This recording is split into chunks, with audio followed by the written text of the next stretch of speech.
Seniau per Alytų nevažiavote Punsko gatve tik todėl, kad jos būklė buvo apverktina.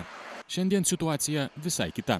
Jūs džiaugiatės atnaujintą gatvę, kuri beje taps šiaurinio miesto aplinkelio dalimi.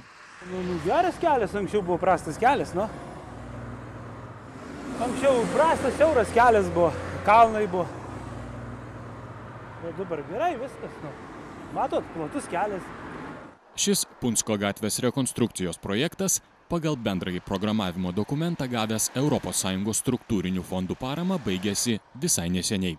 Taigi tai šviežutėlė gatvė. Buvo nuspręsta rekonstruoti Punsko gatvę, kuri tuo metu netitiko techninių reikalavimų ir nukreipti ypač sunkiojo transporto srautus aplinkeliu. Tai pagrindinė mintis ta buvo, aišku, sumažinti grūstis mieste ir taršą. Visa beveik 2 km ilgumo gatvė sutvarkyta.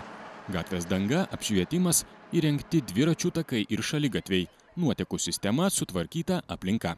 Ta gatvė buvo kalvota, šita vieta buvo baisiai kalvota, kalnas pakalnėje. Tai, žinot, važiuojant transporto išmetimas daug didesnis, o kada nukastos tos kalvos tapo, tai su pačiu išmetimas sumažėjo, tai tuo pačiu ir aplinka taršos sumažėjo. Ši gatvė jungia kelius – Kaunas-Alytus, Alytus-Seirijai Lazdijai, Valkininkų geležinkelio stotis Daugai-Alytus. Taigi labai tikėtina, kad kartu su alytiškiais pasidžiaugti Punsko gatve teks ir jums. Ir važiuodami ją nepamirškite. Tai Alytaus regiono lyderis. Projektas, už kurį internete žmonės balsavo daugiausiai. Kelias tai buvo labai prastas ir privažiavimas iš tikrųjų čia padaryta buvo link Santaikos sankryžos. Tai dabar jį sutvarkė ir dabar nes čia labai daug ir šitos krovininiai automobiliai važiuoja. Tai dėl to yra gerai, kad ir sutvarkė kelią jiem ir mum privažiavimą sutvarkė.